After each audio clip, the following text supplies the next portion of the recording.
Welcome to the Game Deflators Podcast, episode 25. My name is John. I'm joined by James and Ryan. And Ryan, what do we talk about in the Game Deflators Podcast? I thought you'd never ask, John. Here at the Game Deflators Podcast, we like to talk about games we're currently playing, games we've recently picked up, and the always... Damn it. Ryan, your phone. We talked about this in episode 21, James, I think it was, where Ryan's phone went off, and every single time we said, turn off your phone. Oh, I'm laughing because this is take number 3 of us trying to get this off the ground. It's a hot take for the Game Deflators today, folks. All right, so we're going to keep recording, and I'm not editing this out because I am not going to edit it. Because that's how we feel about things at the Game Deflators. Exactly. So go ahead and tell us what we talk about again. Did you forget what we talked about? No, I already mentioned two things. You were on the coveted inflation deflation. Were you having somebody text you what we talk about? I like that. The coveted inflation game. Ugh. Inflation deflation challenge. But this week, not so much. Yeah, it's okay this week. We'll get there. We'll get there. So as always, we'll start out with our pickups this week. I had the pleasure of picking up White Knight Chronicles 2. And James, you will find... You just now got that, huh? Yeah, I did. It was $9. 2 for the price of 1. Did you get it too? No. I got it. Oh, I see your joke. White Knight Chronicles 1 is on the disc, so it's 2 for the price of 1. I see what you're saying. So you'll find some humor in this. So I go to the GameStop, pick it up, V GameStop, and I ask the guy, can I see the disc? And of course he says, yeah, sure, you can see the disc. And he just holds it in front of me. I go, no, I want to see the disc and move it around and make sure there's no scratches. Right. Oh, well, you can't hold it. I'm like, well, then I don't need to buy it. And so he's like, you just kind of filthy peasant. How dare you demand to touch this disc without paying for it? So he's absolutely shocked. And I have my hands on it. He literally is grasping this. He will not let me take it. So I snatch it from him and he says, well, I guess you can take it. I said, yeah, I guess I could take it.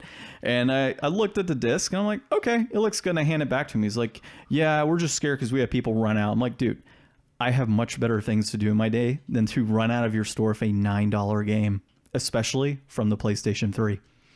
So that was my fun pickup this week. But I have White Knight Chronicles 2. Obviously, I haven't played either. I have White Knight Chronicles 1, now 2. Haven't played either one. It's definitely a game I want to play because it is by level 5. And I've enjoyed their games in the past. Ryan? Okay, so this week, I picked up playing a couple of the PS Plus games.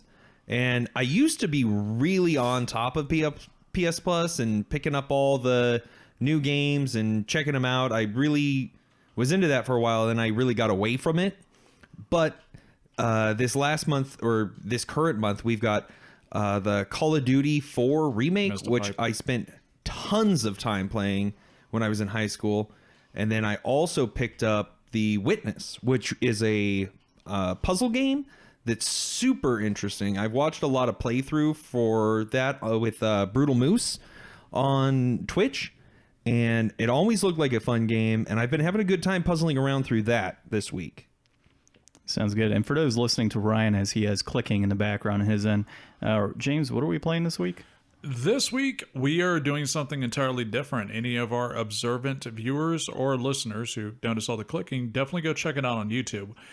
We are playing a work of love from Exploding Rabbits called Super Mario Crossover. And don't worry, guy, if you happen to be listening, I did send a donation because we had a little trouble actually getting this up and running on just a web browser. Now, what Super Mario Crossover is, and you'll actually see when I start playing as I'm going to change the map skins to random. Imagine playing Super Mario Brothers with the option of playing through the lost levels and plus a shitload more bonus levels, but you actually can play as dozens and dozens of classic NES characters. Like right now, Ryan is playing as Zero Suit Samus from Metroid in Super Mario Brothers. I can play as Ryu Hayabusa from Ninja Gaiden. You can play as Link from all the original Legend of Zelda, Zelda 2.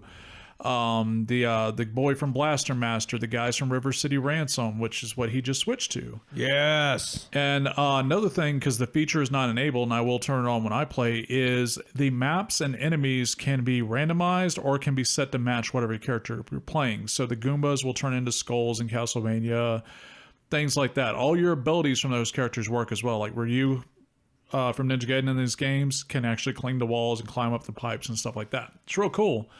Highly recommend checking out. You can play it for free online at Exploding Rabbit.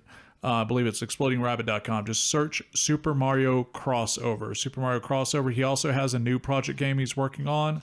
Unfortunately, I did forget the name of it, but you will see it there on the main page. Now, as for my pickup this week, John's giving me the eye. What are you looking at me for, John? Is it .net? Is it .net? It's .hack. No, it's not. Come on, Exploding Rabbit. What is the other game? Let's give the guy a shout out since we're borrowing his game. Oh, I don't remember the other game, man. Oh, you didn't look up his website. Never mind, folks. I'm looking at you because of your recent pickup. I'm kind of curious what the heck this is. Okay, so for my recent pickup, I actually bothered to buy a game. So the Microsoft Store was having a sale, and I don't mean a digital sale because those are every week, and I don't really give a shit. The actual Microsoft Store themselves, when they have a sale on their physical content, it's usually pretty cheap. So I picked up The Surge, which those not familiar with it, is made by the same developers that made Lords of the Fallen, which, don't get me wrong, Lords of the Fallen really tried, but it just wasn't that great, even for a Souls game. It was a bit of a...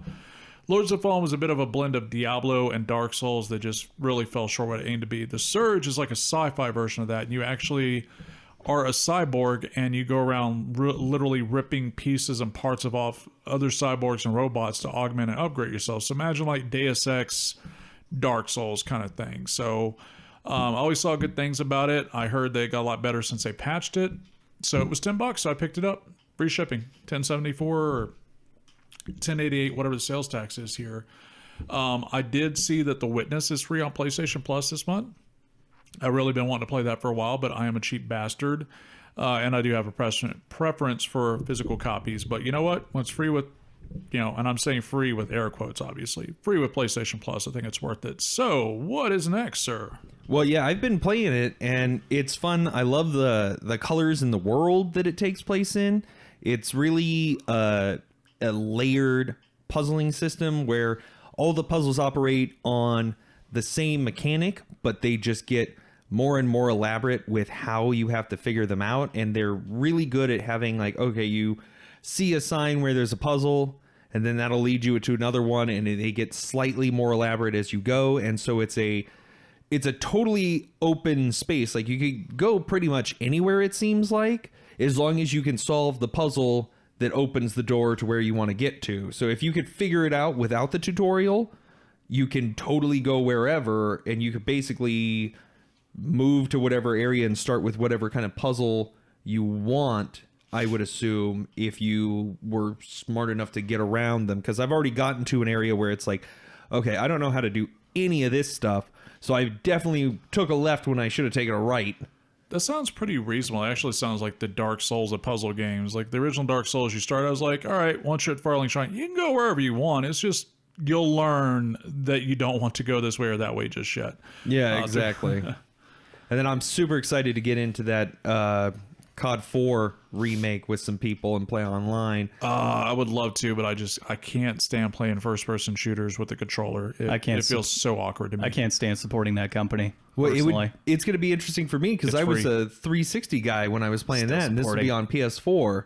So that's going to be a big adjustment to get used to. I might buy a Sim 4 or something similar. I thought about it for a long time, but the only thing that's kept me from buying a Sim 4, which for those don't know, it's an adapter that allows you to properly use and adjust a mouse and keyboard on consoles, which the others talk about native support for Xbox and PS4 having it, but it's not the same as the game itself supporting it. It kind of bypasses that. The main reason I haven't is it kind of feels like cheating in a way. Like those games on the console have aim assist that where, you can press a button or the target will automatically snap to. Now imagine I have the speed and precision of a mouse and then I add on top of it. Really would feel very unfair. So that's kind of what stopped me from doing it. Well, I mean, unless you're really competing online against, pro people, like it's not like you're not going to run into other people doing that too. You should just tell me that I would make all the 12-year-olds cry because I would just be slaughtering them left and right. That would sell me on it, Ryan. As they hurl insults about your mom. That's only on exactly. Xbox. So this is a weird thing. So they used to make all kinds of first-party peripherals for that, like Nintendo had the mouse that for Mario Paint and stuff like on that. Super Nintendo. Yeah. So it's like Sony makes all kinds of that thing was stuff. awful. Microsoft makes all kinds of computer stuff. Like, don't they just have first-party devices that should be compatible? Because I know I can hook my Bluetooth keyboard up to my PlayStation and use it in the browser. You can use it in the browser, things like that, but the actual option to be able to use it in a particular game, like Call of Duty Modern Warfare Remastered for that matter, still needs to be directly supported by the developers. They can create a type of control emulation, which is what the Zem 4 does, even though it's a hardware device, that allows you to kind of, all right, it's going to emulate the movement of the analog stick. So it takes a little bit of tinkering. But that's more or less the idea, and that's kind of why a lot of developers aren't going to put that extra time and effort into it. They're like, oh, no, we can just sell it on PC, What do you think about that, John? Oh, I'm sorry. I am completely distracted by this game right now. Oh, you guys are so missing out because you're just playing with the Mario skins. Well, and then they came out with... Xbox has that adaptive controller they came out with to help those with disabilities and stuff be able to play anything and everything. So it's like, it seems like it's almost coming around in a way to incorporate more things. Shout out to Only Use Me Feet. That guy was fucking badass. Sorry. Talking about the guy from why can I not break this? Oh, that's pretty cool. His screen name, if I recall correctly, was Only Use Me Feet. It's because he didn't have arms and he fucking kicked ass at Call of Duty. Literally kicked ass. Yeah, literally playing with his feet, whipping everyone's ass is fucking awesome. James, do you know if there's warp pipes in this game? Yeah, it's Super Mario Brothers. Oh yeah, we have the options at the start menu. For those that are watching, I'll switch whenever it gets to be my turn. You can randomize the skins. You can also tell it that you want to play through the lost levels. You can tell it that you can want to play through additional special levels that were fan creations. Right now, we're just playing straight up Super Mario Brothers with just a custom SNES style skin. Which he is playing as, what's his name, Bill from Lance from Contra. Yeah. Well, Lance Bean. While I've been distracted, did we talk about the games that we're currently playing right now? Yeah, that's what we're talking about. Okay. Well, we're currently playing Super Mario Crossover. Yeah, I was gonna say I'm currently playing that. It's probably the most gaming I've done in the last month and a half. Oh, good God. Myself, I am still getting my house in order. I was going to play some more of Final Fantasy X over the weekend just to knock it out. And I haven't gotten to it yet. However, I will be making time for Sekiro Shadows Die Twice. Yeah, I need to as well. So that comes out on the 22nd, correct? Oh, yeah. Does that count as a pickup, or do we have to wait for the next podcast to brag about it? I think we have to wait for the next podcast to pick it up or count it. Fair enough. Yeah, leave some room. I mean, there is an off chance they fix everything wrong with Anthem this week, and we have nothing to talk about. Well, we do have that. We can mention that. In other news, which I'm sure everyone saw because it's such a big deal, they did put out another patch that fixes the end game loot. So it's not going to be raining loot from heaven again, like we did with that glitch, so to speak. But they did fix it so the drop rate for if you're in the end game phase for the legendary epic or whatever the hell they're calling that equipment, that it drops more frequency. It makes it a little more fair again, especially for the people that work their asses off to get to end game. So good for them, probably because they're afraid of losing a shitload more money, but it happens. How many damn lives do you have, John? Enough. I've probably played more than I need to. Probably. You should go back to the main menu and change to random skins. You will love that. Why though? I'm on World 4. All right. What is next on our agenda, Ryan? Well, hold on, guys. While we were still on the topic of God damn it, here, take the controller away from me. While we're still on the topic of things currently playing, I decided to play Jaws on the NES the other day while I was waiting for our podcast episode to upload on YouTube, and it was bad. Yeah, it was just not a very good game. That is, this and Jaws are the most gaming that I have done in a month now. Now, Ryan, I know you had expressed this before when you first got here. I've also been very busy in the game of throwing away boxes. And as I understand, you're actually pretty pissed off at me for throwing out those boxes. Yeah, see, John's made a gross oversight here. In his moving, he had to put everything in boxes, and he didn't realize that he was storing all of his games inside of basically other games, because the new VR Labo's coming out and you could make literally anything. I mean, Nintendo made a duck butt. What could you make, John? The possibilities are endless. I could probably take one of those boxes and make a giant VR theater with just one box. Is that not good enough for you, Ryan? No, that's fine. I was just really surprised that you didn't jump on the duck butt thing and just start going into other animal butts you could make. I'm trying to be more mature, Ryan. I'm sorry. I'm going to attempt to make a change moving forward. Do or do not, John. There is no try. Yeah, I don't know. We'll see. It depends on how many more butt jokes you can come up with during the podcast recording. But yeah, I mean, I threw away basically solid gold over the last, few weeks. It's kind of disappointing that you've brought it up. I mean, I've got tons of boxes. Do either of you have much experience with VR? A little bit, not too much. See, I've only ever messed around with like the Samsung. You put your phone in and you can like, the Google I'm in a Cardboard. weird space and stuff, and I can watch like cool videos and stuff like. And I was really into that for the free price that I got it for, and I think it's almost than worth $1. buying $30 worth of VR for a new one. So I know we're going to get into our news segment here in a bit, and this is related to it. Did you guys see? It's not necessarily a rumor, but Sony recently filed a patent for a wireless version of their VR headset. I did not, but I believe we talked about the Oculus Journey before, which is the same idea. Yeah, same idea. I mean, but this is specifically Sony filing a patent for VR for themselves, which is, it makes me happy because I know both of us had discussed this a while back that we didn't necessarily want to invest in the, the first go round of Sony's VR specifically because there was going to be something better down the road. Yeah, I've been talking about that a lot this week in regards to some other stuff, but it's just like I'm no longer compelled to jump into the first iteration of a technology because it's going to be newer, better, faster, smaller, cheaper 2 years later. Well, then you're going to be like, oh, look at how much fun everybody else is having while I'm tripping over myself. So think about this one, though, and it's kind of, I thought about this the other day.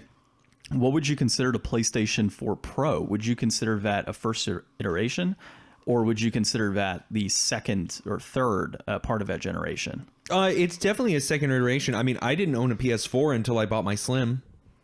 True. But see, the Slim is where you're coming into play and saying, yeah, this is the second iteration. A PS4 Pro, from my understanding, They launched at the same time. Oh, did they launch at the exact same time? I think there was like maybe a week or two apart because I got... But there were upgrades to hardware and such as well, though.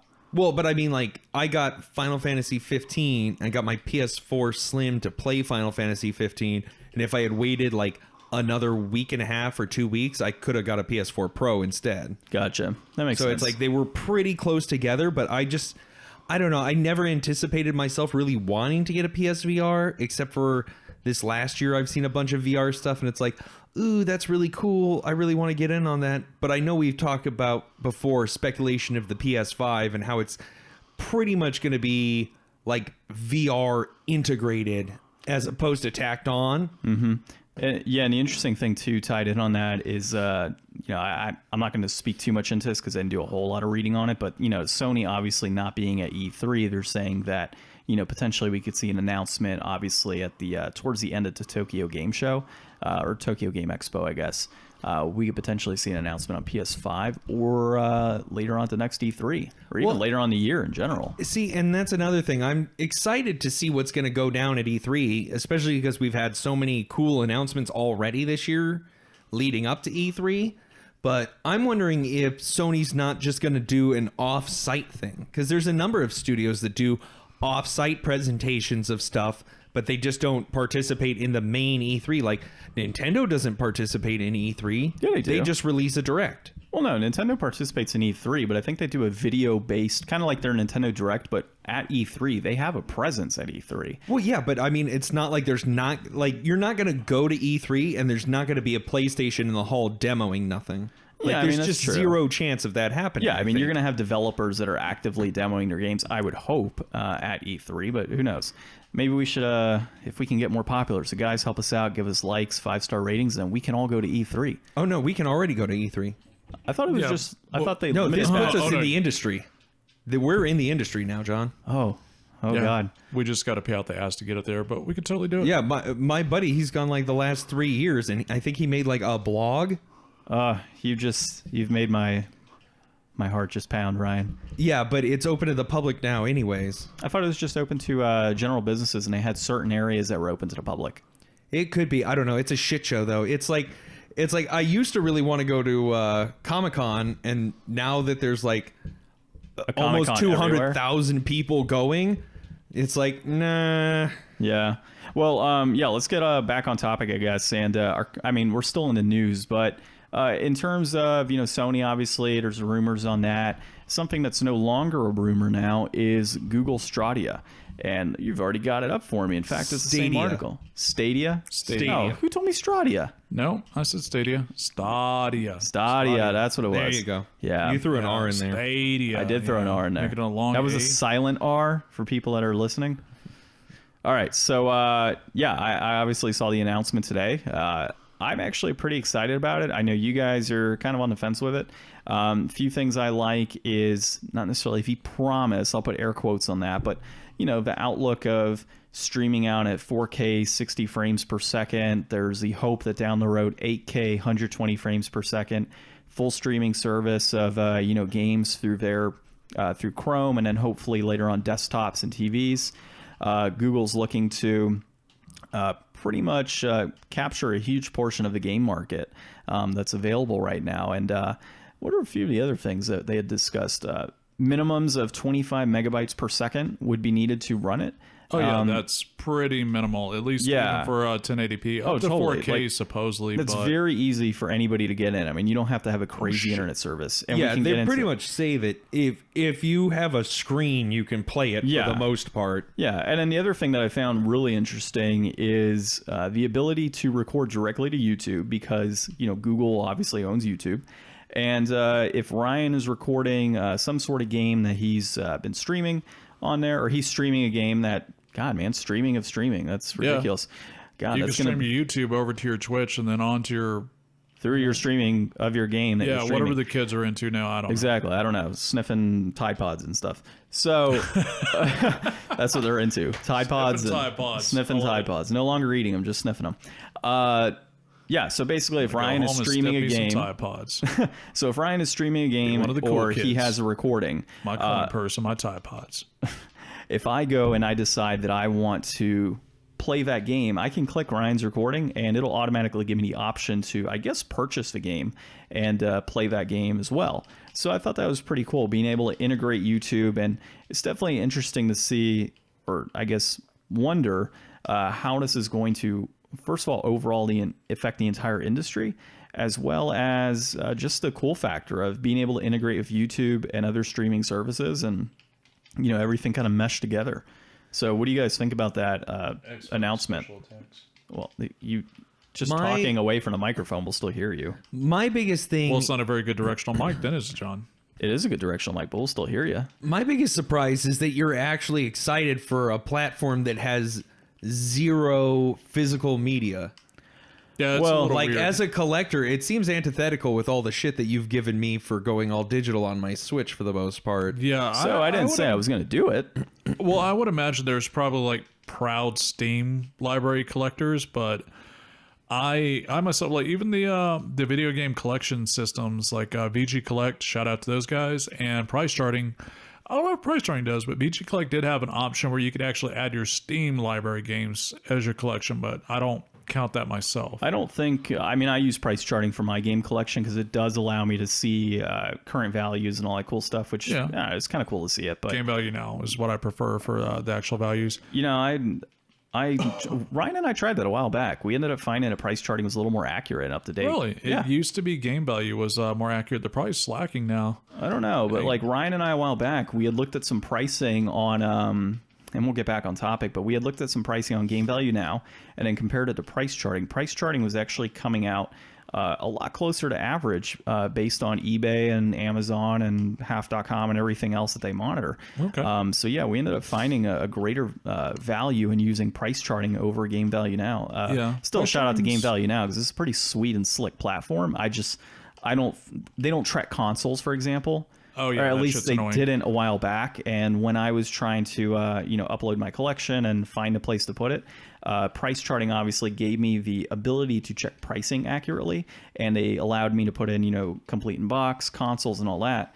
But to your point, VG Collect allows us to do everything and anything, and it's user based. So I mean, we can even upload add things. I've done that many times. Yeah, we can just, if something doesn't exist, you just add it. Or if you have a magazine that you want to add on there, you can add that magazine. So there's really cool features on VG Collect that I like. And honestly, man, price charting. It just has that edge because of the pricing component. That's really about it. And it's a little easier to search on price charting for me.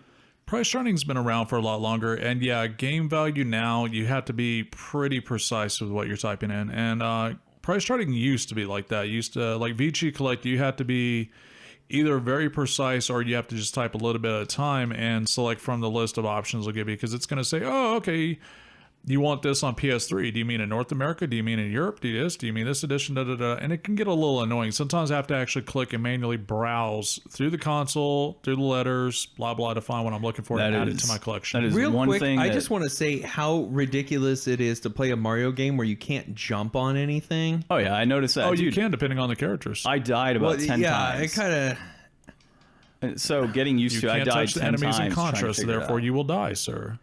So, yeah, back to that whole the Google situation. So one of the things that I had brought Cheaters. up, huh? Not he's going for the warp zone too. Oh, All right, back to subject. Yeah. So Google, one of the things that I brought up when we had discussed is, one thing people don't notice is that your ISP or internet service provider, folks that don't know what that is, they have data caps for the most part. So if you're streaming these games, kind of like I think a movie generally, they say, or an active TV show is generally about a gigabyte, if I'm correct, is what it takes to stream, right? And most, Ryan's shaking his head over here. I'm pretty sure it's about I accurate. thought I killed that dude because Well, he no. died and then I died. We gotta not play games while we do this recording. So, A good unless way to people are tell watching. on that note is if you have a Netflix account, log into your account and log in as if you're going to change or upgrade your service, and they will actually give you the estimate for, if you're paying for the 4K, they'll show you, all right, you're going to use about this average amount of data per hour, which is actually really handy. Because say for instance, Cox, for instance, I believe it has to be their third tier and above, which is their premier and then their ultimate service. You get 1 terabyte of data per month, which is a good bit until if you factor in like an entire family, or say if John had a son or a daughter who loved to watch Twitch streamers and he's binging Netflix with the wife and things like that, you actually might go through that bandwidth cap per month pretty quick, and that's where the ISP is going to get you. So something like the Stadia, where it's like, oh, you can stream in 4K. It was like, yeah, you sure as fuck can, but just imagine being like Ninja or whoever is in the middle of their stream and all of a sudden they just get cut off because of a bandwidth cap, which guys like that make enough money that I'm sure they have professional or commercial grade internet, so there is no cap. But yeah. Well, it's not even that you'll get cut off. One of the things that scares me about that whole situation is Cox, for example, will text you to say, oh, your bandwidth is, just about done. Pay an extra $10 for an extra 500 megabytes. Like they go by megabytes. They don't even do gigabytes. We'll give you an extra 500 megabytes for $10 is what I've been told by their reps. What does a megabyte again, usually equate out to in terms of 4K 60 FPS streaming? Nothing. 1,000 kilobytes is 1 megabyte. Well, no, I know, but megabytes like is a how much gigabyte. game are you going to be able to play through Stadia with? I would say if 500 you imagine megabytes. an average 720p episode of an hour-long show like The Walking Dead, imagine it's probably going to be around 800 to 900 megabytes depending on the audio encoding and things like that. And that's just me making a rough estimate. They do a lot of compression and things like that to make everything work. But yeah, I think it's hilarious that the Cox rep is like, oh, it's megabytes. And you're arguing with this like there is no fucking farting way possible that it's megabytes. Well, when he told me initially, he's like, it's 50 megabytes. I'm like, dude, there's no way somebody would pay $10 extra like, for each 50 megabytes. It's not we gonna have a happen. limit on email. You can't send an attachment larger than 25 megabytes. Like, come on, guy. Yeah, exactly. So that's the only thing, honestly, that scares me about this situation is you have your data caps in place through different ISPs. I don't think if there's any ISP actually that Where are doesn't have a these data things cap. from? And I dude, am really it's- not sure. It's a made-up game. No, it's pulled from real games. Everything is pulled from real games. Some of them are just Japanese only stuff, though. Oh, I gotcha. Like he was playing as Dr. Cossack from some other not Mega Man game earlier. Gotcha.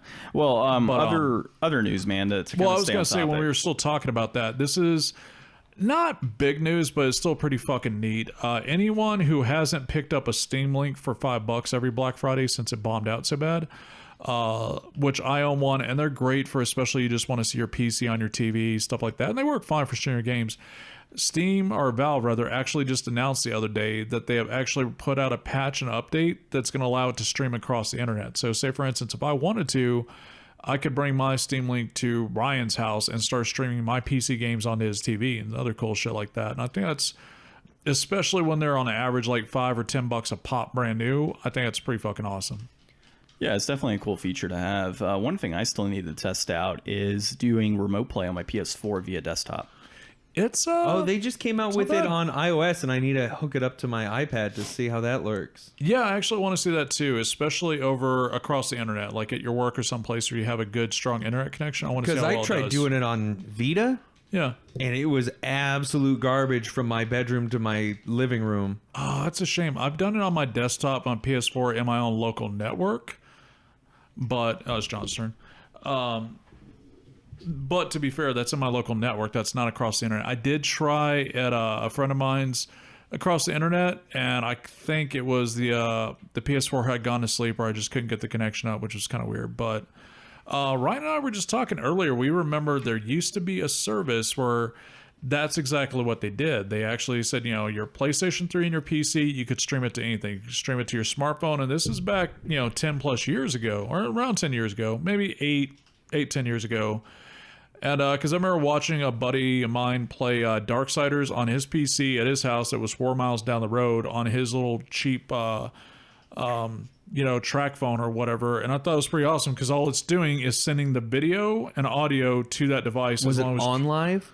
Yeah. Well, no. On live was the second one that got killed over. Man, it's really bugging me because they got bought by Microsoft or one of those and they disappeared. And now look that, their legacy is living on in everything. But it does sound like the Google Stadia is pretty much like the NVIDIA streaming service, which is the same thing Sony and Microsoft's trying to do anyways. By that, I mean that they're going to have the option for, you want to play Red Dead Redemption 2 on PC with maxed out settings. Yeah, no problem. You pay for this monthly service. We'll stream it from our badass gaming rigs or gaming servers to whatever device. You can play it on your iPad or something like that because it's not really doing anything except streaming it. Yeah, actually, I saw something not too long ago that Microsoft was planning on coming out with a digital-only platform, like an Xbox with no disk drive to save money and just sell you a way to play the games. And they've done that before. The 360 had a, what was it called, John? The Arcade Edition or something like that? Yeah, it was the Core? No, it was literally called the Arcade Edition, and it did not have a hard drive. I think it was 252 megabytes with no hard drive on it. Yep. You could purchase a hard drive, but it started at, it was like... That was the launch. That was the Core. And friends don't let friends buy Core. No. We're talking about it came out later on because one of the requirements was you were required to have Xbox Live. It would literally lock the console if your Xbox Live lapsed or expired. Are you talking about Microsoft move with the always on live? Are you talking about DRM? the 360 when they released the elite versions of the consoles and there was a 4 gigabyte version specifically? Yes, that one. That one that you specifically, they sold it to you for very cheap because you had to pay for Xbox Live. Yeah, and we always, the game store I worked at, we always had people come in and say, my Xbox isn't saving games. I'm like, well, that's because you've got 3.6 gigabytes used. You don't have the ability to put on more games. And we ended up selling them a lot of hard drives in that way. So people were like, yeah, it's a great introductory console, but if you're looking to save a lot of games and download, it just was not worth it. I mean, everybody ended up coming in for a 250 gigabyte hard drive. Did we have any other news? I mean, I know we just talked a lot about the Stadia. Yeah, we've been talking about that a lot. I know that me and James are both excited for the Hollow Knight physical edition for Switch that's coming out. I'm actually stoked about that too. That's no relation to Shovel Knight, right? I mean, Correct. Is it the same developer, though, or no? No. Really? It looks so close and similar. Well, they're just both indie, Hollow Knight's a Metroidvania, so it's really not the same type of game, but they're both action platformers. Yeah, I mean, it looked very Shovel similar. Knight's more of a puzzle platformer, which I absolutely love. Oh yeah, I have Shovel Knight. I have yet to get to it, but I've really been looking forward to getting a physical release of Hollow Knight for a while. I have looked at buying the digital copy so many times now, especially the one at Best Buy. It comes with a little plushie doll. But I'm super stoked to be able to just buy it on my Switch. Yeah, it looks like it's going to come with a bunch of really good goodies for the deluxe edition too. Yeah, I'm pretty stoked about it as well. So, what's another game that's coming out that you're interested in? I believe that there's something coming from software soon. From software. From software, it kind of reminds me very much of like it's as if it's almost not quite Dark Souls and not quite Tenchu. So Tenchu Souls? Tenchu crossover. Yeah, Tenchu Souls. Yes, it very much reminded me. I said it the other day. It's like a blend of Tenchu with Dark Souls and another game that I can't quite remember right at the moment. Bloodborne. Well, no, that's a Soulsborne game. That's So you guys are both super excited for that. There's yes. also a few other announcements that have come out. I saw earlier, I'll just bring it up real quick. They're doing a HD remake of Castle Crashers for Switch. Oh yeah, that's pretty awesome. That'll be super fun to just plop down and pull out 2 Joy-Cons and go to town on. I'm glad you said Joy-Cons and not coin purse. Right? Nope. Coin Purse is a solo venture. It is. Well, hey, back on the idea, Sekiro. So I believe you got the standard edition. I got the collector's edition. So probably next week when I get back into town, it'd probably be a good idea to do an unboxing for folks. So Ryan, if your camera is working correctly, you gave me a wink, so I don't know if that means that you want to use the camera or you It works. or want to watch it unboxed. It's underwater level. Yeah, so that'll be cool. So we'll try and get a video on that and release that sometime in the next week or so. Fuck you, blooper. And then there's Oh shit. let's I see what can't else kill is him. coming out. The new Obsidian title. Shit. So I haven't seen anything on that. What is that? Oh, the new Obsidian title. You must be talking about the Outer Worlds. Yes, sir. I don't get too excited for new games nowadays, but the Outer Worlds I am excited for. It is actually, I kind of refer to it, technically it is a Fallout, but it's not really Fallout. It is being made by the 2 original creators of the original Fallout series before 3.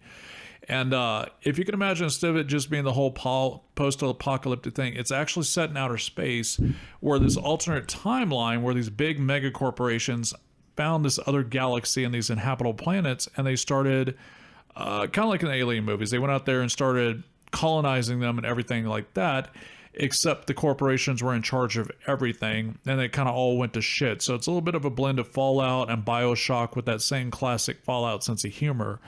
And I'm really looking forward to it. You actually start out your character, instead of being born or anything like that, you actually wake up in cryostasis. You're on a ship of colonists that were supposed to land, and it turned out you were just not economically viable for the corporation, so they just kind of left y'all out in space to die in stasis, and you happen to get woken up by this crazy scientist who's rebelling because everything's kind of going to shit.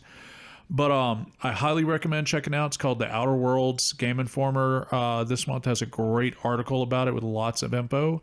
It's going to have some of the same features that we got used to from Fallout 3, like I believe it's called time distillation instead of VATS, where you can actually slow down time and aim and things like that, and you'll have the multiple choice dialogue. But So it's very similar to Fallout. I mean, even that cryostasis is the same idea of what the volts time are. distillation. I have Absolutely. a very legitimate question. Is it going to also have features, game-breaking features like that of Fallout 76 or console-breaking features like Anthem?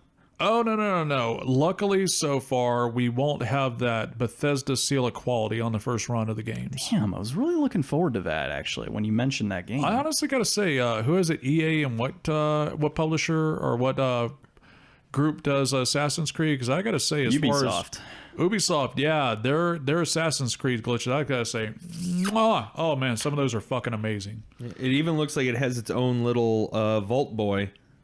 Oh, That kind is of true. a really creepy. Oh wow, that is moon. weird. It looks like it almost looks like like Nier meets Jack in the Box. It does. Yeah, it that's is creepy. Oh, Oh, and that reminds me, before we move on to the next thing, I'm sure all our classic PC gamers and our PC master racers, John's Thank you motioning for the controller, controller is noticed that yesterday a new teaser trailer for System Shock 3 dropped, and it looks pretty good. It looks very creepy. It looks very, very reminiscent of System Shock 2.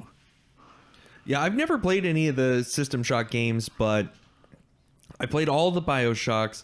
Love the BioShocks, and I'm real excited to get into that System Shock universe because I had heard speculation before. Well, they started with System Shock and then they did BioShock. So what's going to be next? Like a Psycho Shock or something that iterates on that but involves like a different bio word in there somewhere. I want to play it just so I can hear the computer, the artificial intelligence. I forget her name, the villain in System Shock. Just to hear her say, "Would you kindly?" You know, they've got to slip that in there somewhere. What is it, like Shodan or something? Oh yeah, Shodan. Isn't that her name? Shodan or something? It's very similar. I haven't played it myself either, but I'm familiar with them. You know, funny enough, the original BioShock, when I started playing it years ago, I kind of got bored with it, and then a buddy of mine just kept raving about how amazing it was. I was like, you know what? Screw it. Just tell me how the game turns out, because I'm not going to beat it.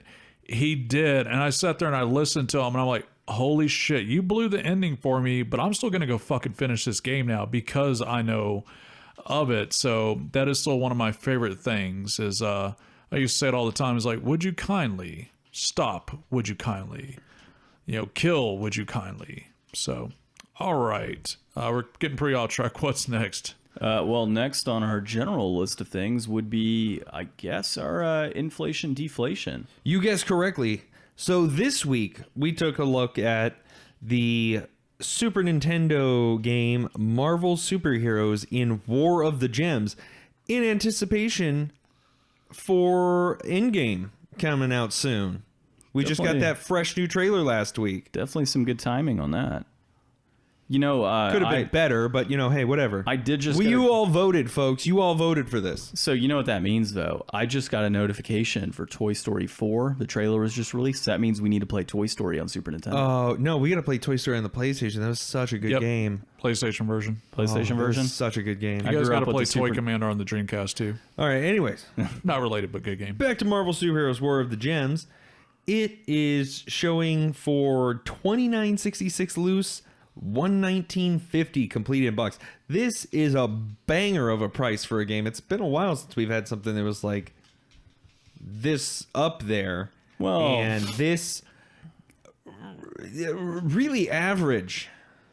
Yeah, I would say so. I mean, a lot of it's probably that we didn't play too much of it this go around, given that we were trying to figure out how to get this Mario game up and running and OBS and everything else for this week. But we played a little bit of it, and dude, my first initial impressions were it's hard. That's really what it comes down to. It is definitely a difficult game.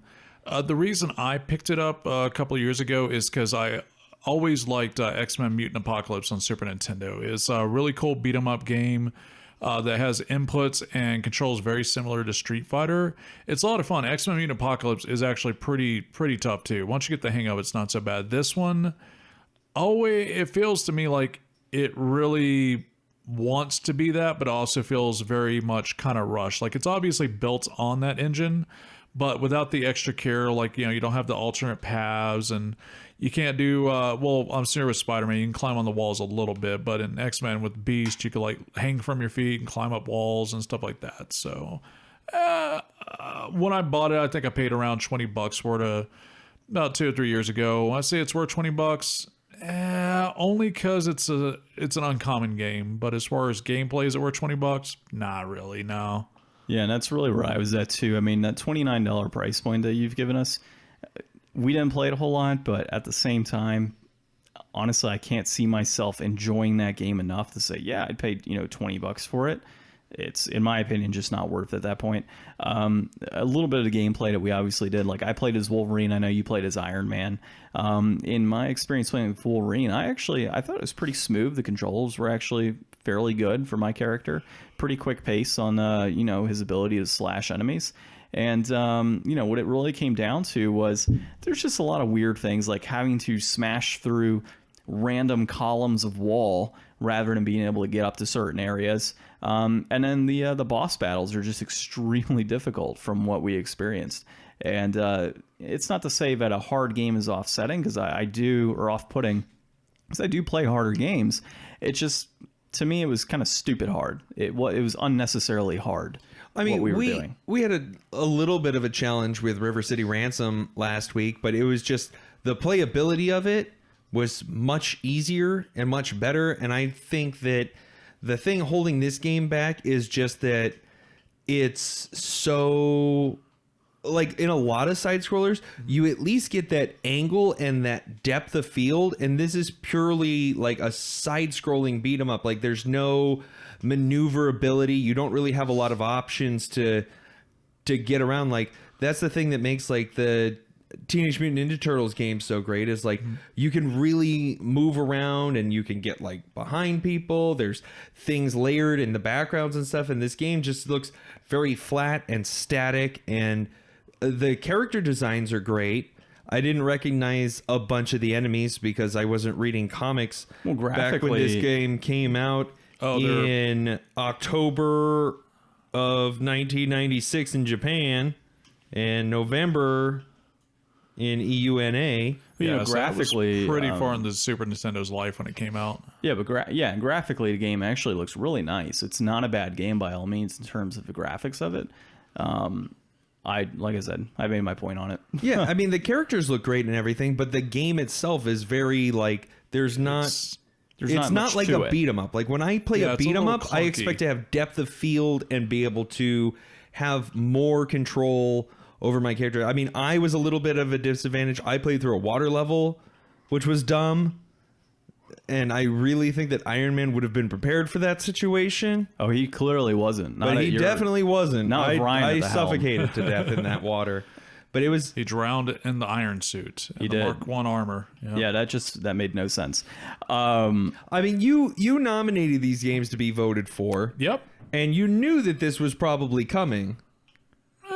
Like it's a so-so game that's at a high price point, probably because they just didn't make very many of them and they didn't sell very many of them, right? It more or less came out toward the end of the Super Nintendo's life. I mean, 1996, 1997. If you think, to put that in perspective, the Sega Dreamcast came out in 99.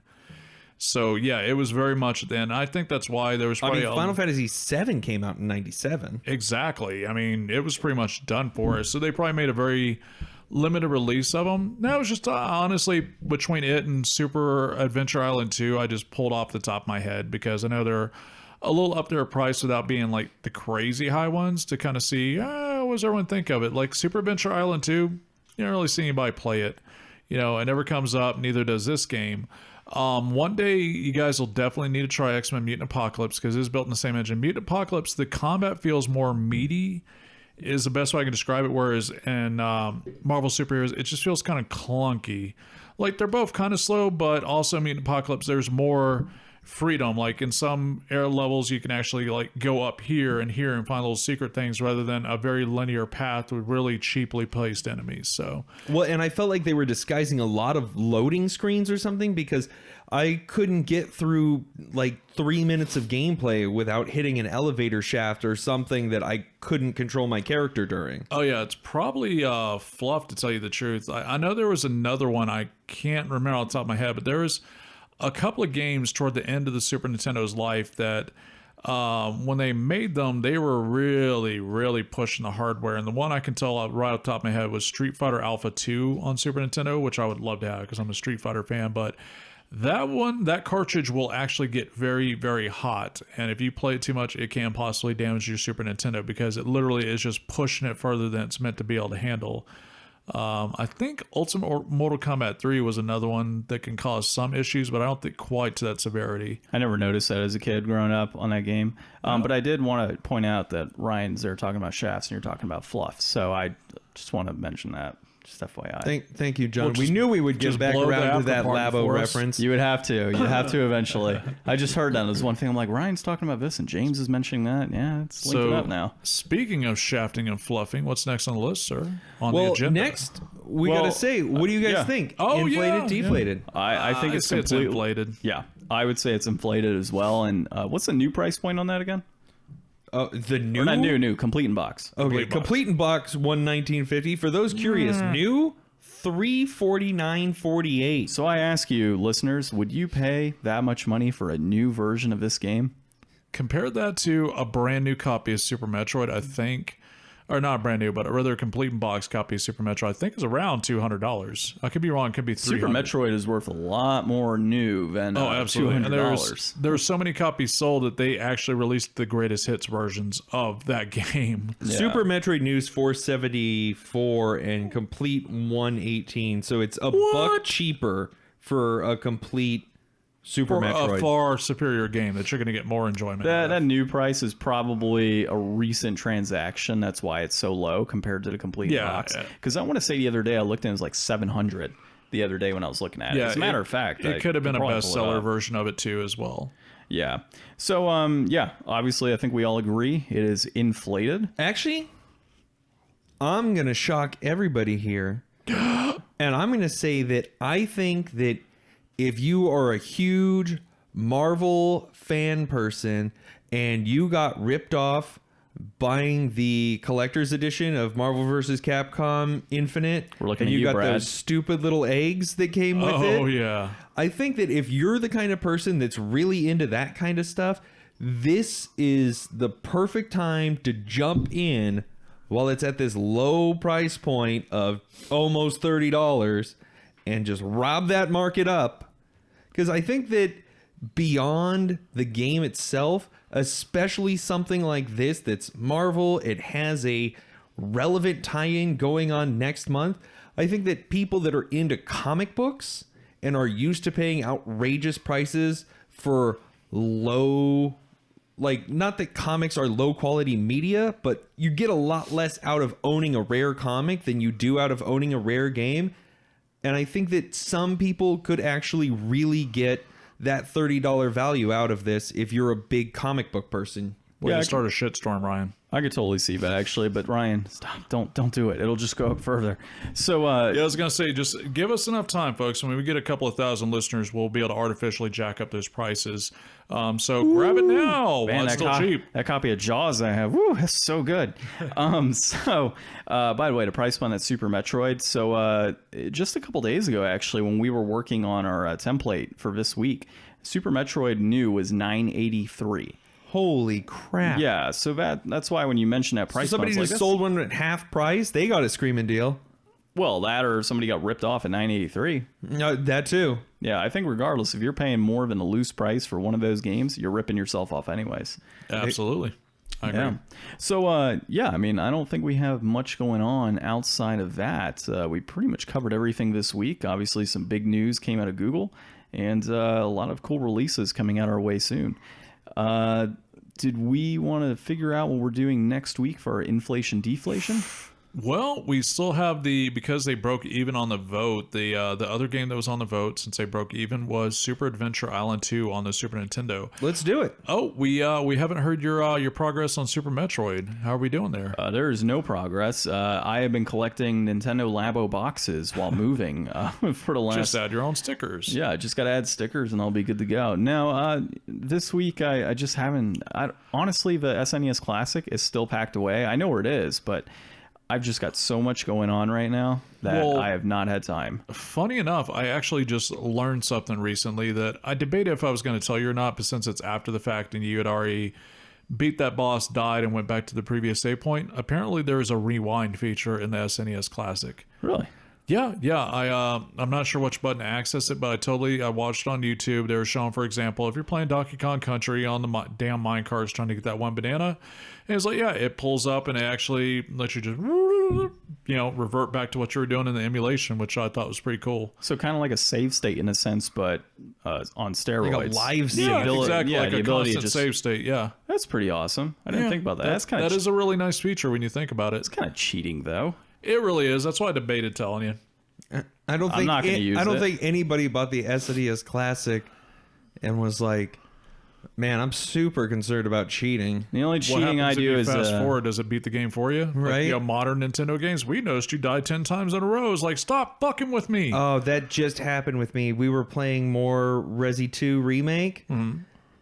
And I died so many times that it asked me if I wanted to switch to a lighter difficulty. Oh. And I accidentally clicked it, so now I have to go back through and replay like an hour of gameplay to get back to where I was so that I can, that's one thing I absolutely hate is when it's like, do you want to play on an easier difficulty? And you're like, yeah, sure, let's see. Oh, well, you won't be able to go back to the harder one. Like, why?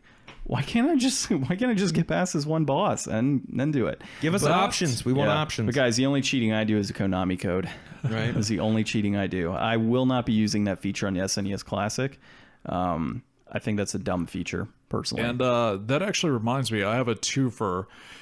Since neither one of you guys can manage to figure out a game that James has never played, shout out to Get Off My Lawn Gaming. He does a lot of Battlefield videos, things like that, but he actually figured it out. So in addition to I was supposed to pick a second game for my my year game resolution, since To the Moon will be so short, he actually nailed it. And I can't believe you guys didn't think of try this one, but James has never played Half-Life 1 and 2. Interesting. You know, I was not gonna reach that far for Half-Life. We were thinking that's I'm sure the 26 listeners or so and the one or two on their PC gamers were like, holy shit, what? Well, I mean, it's not an obvious thing. Like, I think the problem we had was we were trying to reach for obscurity, but the thing is with YouTube, like, obscurity is not obscure anymore. That's true. So we probably didn't think to go for some maybe more middling of, fifth console generation stuff. Well, it's not supposed to be obscure. It's supposed to be like what you would be considered a classic, like a holy shit, everyone should play this kind of game. Like the whole. But I just assume you've done all that. Yeah, that's the trick. You're supposed to be surprised at like, holy shit, James never played Half-Life. It'd be like, holy fuck, Ryan's never played a Call of Duty. That kind of thing. James has never played Dad Shower Simulator. Oh, God. I'll just borrow your copy, John. Just clean it off first. You can't. All right, I thought it was stop this only. Before it deteriorates any further. So thanks for joining us. Jokes, folks. Rate us 5 stars. We're on podcast. What is it? Podcast Addict. We can't even keep our own shit straight. Just give us positive reviews. Well, we got to tell them where we're at. I mean, they might be listening to us on iTunes right now, but we're on Podcast Addict and this or Google week, Play Music. Don't worry about it. This week, check out the footage we recorded while we tried to podcast. Yep. It's a cool game. Shout outs to, what was his name again? It's Exploding Rabbits is the webpage and the creator of the game. SuperMarioCrossover.com. Oh, it's super fun. It's a really interesting title, and I'm really glad that you brought that tonight. And any of y'all who have been watching the title screen, the times we let it pass through, it actually says the name of the new game he's been working on. It was Glitch Kickers or something like that. Anyways, I hadn't had a chance to look into it, but if you watch the scrolling marquee, it will say it again. Sounds good.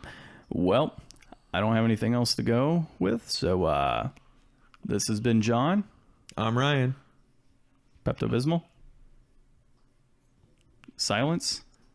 Well, you made me have a brain fart. I was gonna say I came here to kick ass and chew coin purse, and I'm all out of coin purse.